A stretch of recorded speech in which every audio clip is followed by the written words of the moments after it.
हरे कृष्णा, राधे राधे। आपका हमारे YouTube channel पे स्वागत है। आज मैं आपके लिए लड्डू गोपाल जी के चमत्कार की कथा लाई हूँ। ये एक सत्य घटना है। इस घटना ने हीरा व्यापारी श्री बाबूलाल जी का जीवन बदल दिया। बाबूलाल जी हीरा व्यापारी कुछ अभी 15 सालों से ही बने थे। उनका सोने, चांदी, हीरे बनाने का काम था। उनकी दुकान के गहने दूर दूर तक मशहूर थे। लोग दूसरे शहरों से गहने खरीदने और बनवाने आते थे, क्योंकि गुजरात के एक से एक कारीगर उनके साथ काम करते थे। उनकी दुकान के गहने जो देखता वो देखता ही रह जाता। वो कृष्ण प्रेमी और बहुत ही शांत स्वभाव के व्यक्ति थे। उनका पारिवारिक जीवन भी ऐसा ही था। उनके माता पिता तो पहले ही शरीर त्याग चुके थे। उनके परिवार में उनकी पत्नी और 2 आज्ञाकारी बेटे थे। वे द्वारिकाधीश के बहुत बड़े भक्त थे। एक दिन उनका मित्र अपनी पत्नी के साथ उनकी दुकान पर आए। बाबूलाल जी बहुत खुश हुए। उन्होंने खड़े होकर अपने मित्र का और उनकी पत्नी का स्वागत किया। उनके मित्र की पत्नी के हाथ में बड़े सुंदर लड्डू गोपाल जी का विग्रह था। वो लड्डू गोपाल जी ऐसे लग रहे थे जैसे कोई बच्चा गोद में बैठा हो। वो इतने सुंदर लग रहे थे कि जैसे अभी बोल पड़ेंगे, और उनके चेहरे से नजर ही नहीं हट रही थी। बाबूलाल जी ने उन्हें आदर से बिठाया। उनके मित्र ने बताया वो अभी वृंदावन से बांके बिहारी जी के दर्शन करके आ रहे हैं। तुम्हारी याद आ रही थी तो सोचा तुम्हें मिलकर आता हूँ और प्रसाद भी दे दूंगा। बाबूलाल जी प्रसाद पाकर बहुत खुश हुए और बोले, ये गोपाल जी तो बहुत सुंदर हैं, और जहाँ तक मुझे पता है भाभी जी के पास तो पहले से गोपाल जी हैं, वो उनकी सेवा कर रही हैं, फिर दूसरे क्यों?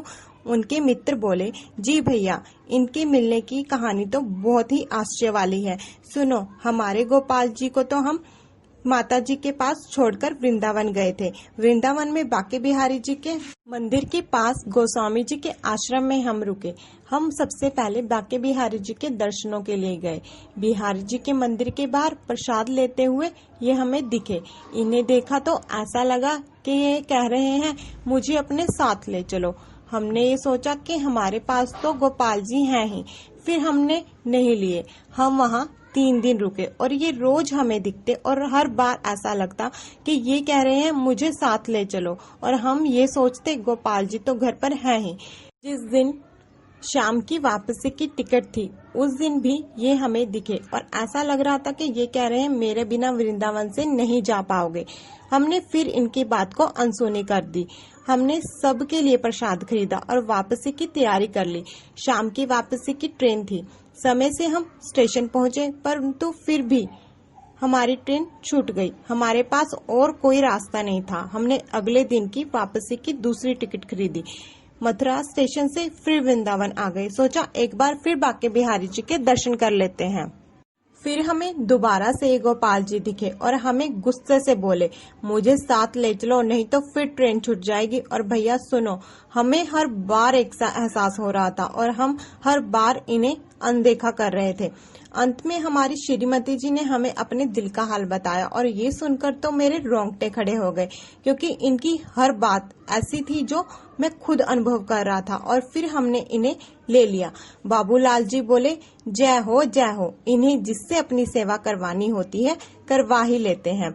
वो लोग चाय नाश्ता कर ही रहे थे कि बाबूलाल जी का कारीगर एक बहुत सुंदर सोने और हीरे से जड़ा हार बनवाकर बाबूलाल जी को दिखाने आया।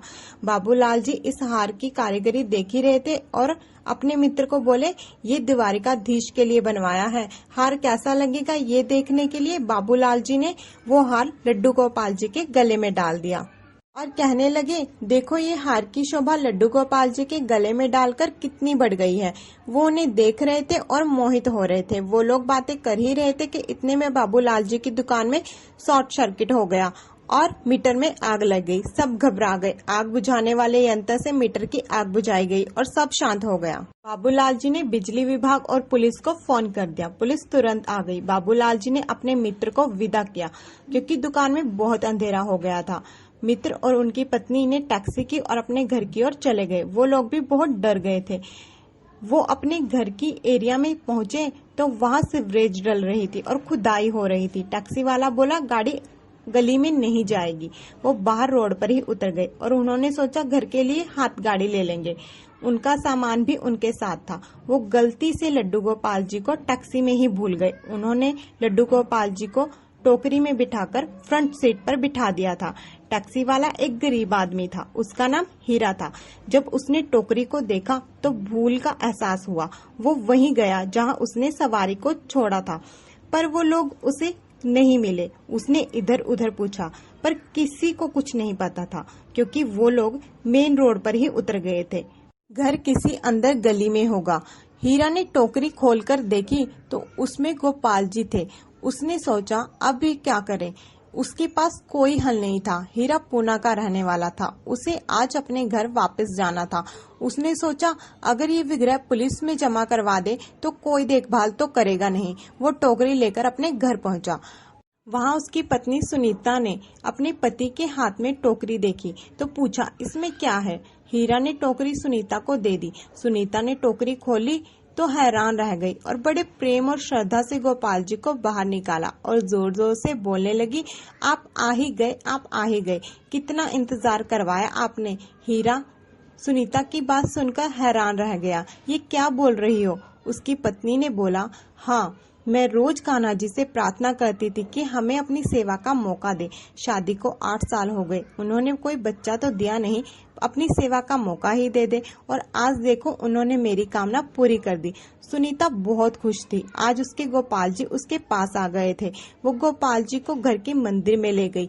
वहाँ गोपाल जी के लिए सिंहासन पहले से ही रखा हुआ था। सुनीता बोली, देखो मुझे लगता ही था मेरे गोपाल जी जरूर आएंगे। मैंने तो उनके लिए आने की सारी तैयारियां भी कर रखी थी। छोटी सी लुटिया में उनके लिए जल लाई बड़े प्रेम से लड्डू जी का स्वागत कर रही थी। सुनीता का प्रेम उसकी आंखों से लगातार बह रहा था। हीरा ये सब देखकर बड़ा हैरान था। उसकी पत्नी तो जैसे बावरी हो गई थी। गोपाल जी से बातें करने लगी, उन्हें कलवा बुला रही थी। अरे कलवा, मैया के पास आने में इतनी देर क्यों लगा दी, पर चल अब तू आ ही गया है, ये बहुत है। अब आ ही गया है तो मुझसे दूर मत जाना। उसने अपने कलवा के लिए बड़े प्रेम से भोजन बनाया और बड़े प्रेम से खिलाया। हीरा को सुनीता की ये खुशी बहुत अच्छी लग रही थी। उधर बाबूलाल जी की दुकान पर सब ठीक हो गया था। बिजली भी आ गई थी। फिर उन्हें वो हार याद आ गया जो उन्होंने अपने मित्र के लड्डू गोपाल जी के गले में डाला था। उसने अपने मित्र को फोन किया। मित्र ने सही सलामती का हाल पूछा। बाबूलाल जी बोले, यहाँ तो सब सही हो गया, परंतु गलती से द्वारिकाधीश को चढ़ाने वाला हार तुम्हारे गोपाल जी के गले में ही रह गया। उनके मित्र बोले, क्या बताऊं, वो माखन चोर, चित्त चोर, हार सहित खुद ही चोरी हो गई। मैं तो खुद बहुत परेशान हूँ। बाबूलाल जी परेशान हो गए और सोचने लगे, कीमती हार के चक्कर में किसी ने लड्डू गोपाल को ही चुरा लिया, पर अब कुछ तो किया नहीं जा सकता था। पुलिस में रिपोर्ट करवाते तो भी टैक्सी का कुछ नंबर तो था नहीं। घबराहट में उन्होंने तो टैक्सी चालक को भी सही से देखा नहीं था। उधर हीरा और सुनीता बड़े प्रेम से दिन रात गोपाल जी की सेवा करते। वो उन्हें अपने बेटे की तरह मानते। सुनीता तो रात में उठ उठ कर गोपाल जी को देखा करती थी, कहीं उन्हें कोई परेशानी तो नहीं। उनका घर कान्हा जी के आने से बहुत खुशहाल हो गया था। ठाकुर जी की लीला को कोई नहीं जानता। देखो कैसे सुनीता की इच्छा पूरी करने के लिए वो खुद वृंदावन से आ गए, वो भी दूसरे शहर से। भगवान जिसे सेवा देना चाहते हैं उसे दे ही देते हैं और समय समय पर अपने भक्तों की परीक्षा भी लेते रहते हैं। कुछ दिनों बाद बाबूलाल जी को व्यापार के चक्कर में पुणे आना पड़ा। पुणे स्टेशन पर जब उन्होंने टैक्सी ली तो वो हीरा की ही टैक्सी थी। हीरा उन्हें लेकर वहां पहुंचा जहां उन्हें जाना था। दुर्भाग्यवश बारिश के कारण बाबूलाल जी की पार्टी वहां पहुंच नहीं पाई जहां उन्हें पहुंचना था। शहर में पिछले दिन से बारिश के कारण पानी भर गया था। हीरा की टैक्सी में बाबूलाल जी फंस चुके थे। रास्ते में जाम लगा हुआ था। सुबह से शाम हो गई थी। हीरा ने परेशान होकर बाबूलाल जी को बोला, साहब ये बारिश तो रुकने वाली नहीं है और सारे शहर में पानी भरा हुआ है। आप अपनी मंजिल तक नहीं पहुंच पाओगे और ना ही कहीं और रुक पाओगे। अगर आपको ठीक लगे तो आप मेरे घर चलो। मेरा घर पासी में है। बाबूलाल जी के पास सोने और चांदी और हीरे के बहुत सारे गहने थे और वो अनजान टैक्सी वाले के साथ जाने में घबरा रहे थे। वो बोले, भैया तुम मुझे होटल ही छोड़ दे। हीरा बोला, बाबूजी आपका होटल शहर के बीच में है और हम शहर के बॉर्डर पर हैं। चारों तरफ जाम है और पानी भरा हुआ है। मुझे नहीं लगता होटल तक पहुंच सकते हैं। अब बाबूलाल जी के पास कोई चारा नहीं था। वो हीरा के घर जाने के लिए मान गए। घर पहुंचने पर हीरा ने सुनीता को आवाज दी और कहा, घर में मेहमान आए हैं, बढ़िया खाना बनाओ। बाबूलाल जी ने देखा हीरा का घर बहुत छोटा था पर बहुत सुंदर सजा हुआ था। घर महक रहा था। बाबूलाल जी ने सुनीता से बोला, आपने घर बहुत सुंदर सजा रखा है। आपके घर में कौन कौन रहते हैं? सुनीता बोली, जी मैं, मेरा पति और मेरा बेटा कलवा, बस 3 लोग हैं। छोटा सुखी परिवार है हमारा।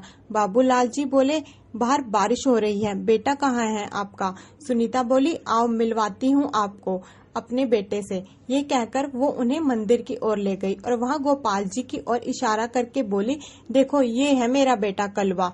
नटखट है ये। बाबूलाल जी देखकर ही पहचान गए कि ये वही गोपाल जी हैं जो उनके मित्र वृंदावन से लाए थे। उनके गले में अभी भी वही सोने का हार डला हुआ था। सुनीता की खुशी देखकर बाबूलाल जी ने उस समय कुछ कहना सही नहीं समझा। वो बाहर आकर बैठ गए। सुनीता ने गोपाल जी को भोग लगाने के बाद बाबूलाल जी को खाना दिया। सादा परंतु बहुत स्वादिष्ट खाना था। बाबूलाल जी ने खाना खाया। उसके बाद हीरा और सुनीता ने भी खाना खाया। उसके बाद सुनीता रसोई संभालने में लग गई। अब बाबूलाल जी हीरा के साथ बैठे थे। बाबूलाल जी मन में सोच रहे थे, हीरा चोर तो लग नहीं रहा, अगर चोर होता तो हार बेच दिया होता। वो ये सब बातें सोच ही रहे थे। फिर बाबूलाल ने हीरा से बोला, ये गोपाल जी तो बहुत सुंदर है, तुम कहाँ से लाए? हीरा के मन में कोई छल कपट तो था नहीं, तो उसने बाबूलाल जी को सारी बात बता दी। बाबूलाल जी उसकी बातें सुनकर आनंद विभोर हो गए, क्योंकि उनके मित्र ने भी बताया था कैसे गोपाल जी वृंदावन से उनके साथ आए थे। बाबूलाल जी सभी घटनाओं के बारे में सोचकर बड़े हैरान हो रहे थे। तब तक सुनीता भी सारे काम खत्म करके उनके पास आकर बैठ गई। थोड़ी देर बाद बाबूलाल जी ने हीरा को बोला, तुम्हें पता है जो हार गोपाल जी के गले में पड़ा है उसकी कीमत क्या है? ये सुनकर हीरा और सुनीता बोले, जो चीज हमारे लल्ला के अंग को लग गई, हम उसकी कीमत नहीं जानना चाहते। बाबूलाल जी बोले, फिर भी मेरी नजर कहती है कि ये बड़ा कीमती हार है, कम से कम 50,000 का होगा। सुनीता बोली, मेरे गोपाल के सामने किसी हार की कोई मोल नहीं है। उन्होंने इसे पहना है इसलिए वो अनमोल होगा। अगर मेरा कलवा इसे उतार दे तो ये बेअनमोल हो जाएगा। बाबूलाल जी ये बात सुनकर चुप हो गए। उन्होंने सोचा, ये हार बनवाया तो भगवान के लिए ही था।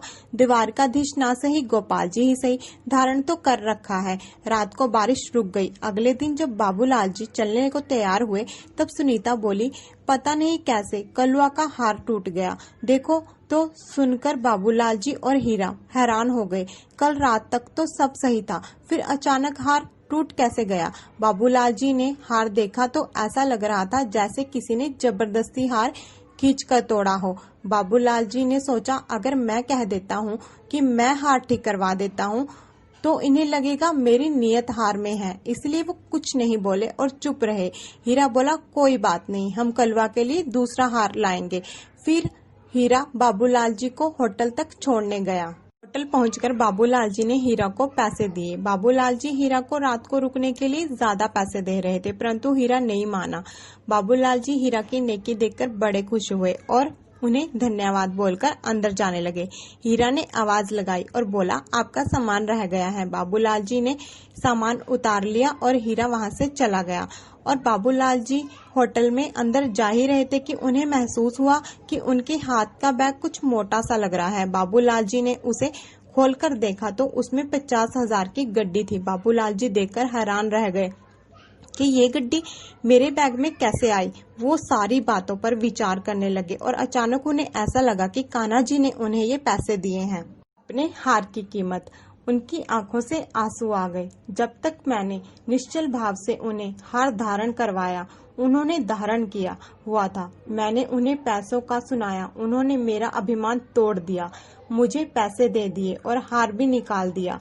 बाबूलाल जी मन ही मन गोपाल जी से क्षमा मांगने लगे, परंतु अब हो भी क्या सकता था। बाबूलाल जी ने घर आते ही अपने मित्र को फोन किया और सारी बात बताई। उनके मित्र भी ठाकुर जी की लीला को समझ गए और फोन पर ही दोनों मित्र रोने लगे। ठाकुर जी की लीला को कोई नहीं जानता, हमें याद रखना चाहिए, ठाकुर जी जैसा चाहते हैं वैसा ही होता है। कौन ठाकुर जी को लाया, किसके घर ठाकुर जी विराजित हुए, सब ठाकुर जी की लीला है। किसके घर उन्हें रहना है, किससे उन्हें सेवा लेनी है। हमें ठाकुर जी की निस्वार्थ भाव से सेवा करनी चाहिए, बाकी वो सब संभाल लेंगे। बोलो जय जय श्री राधे। अगर आपको आज की कथा अच्छी लगी हो तो शेयर करें, लाइक करें, कमेंट करें। जय जय श्री राधे।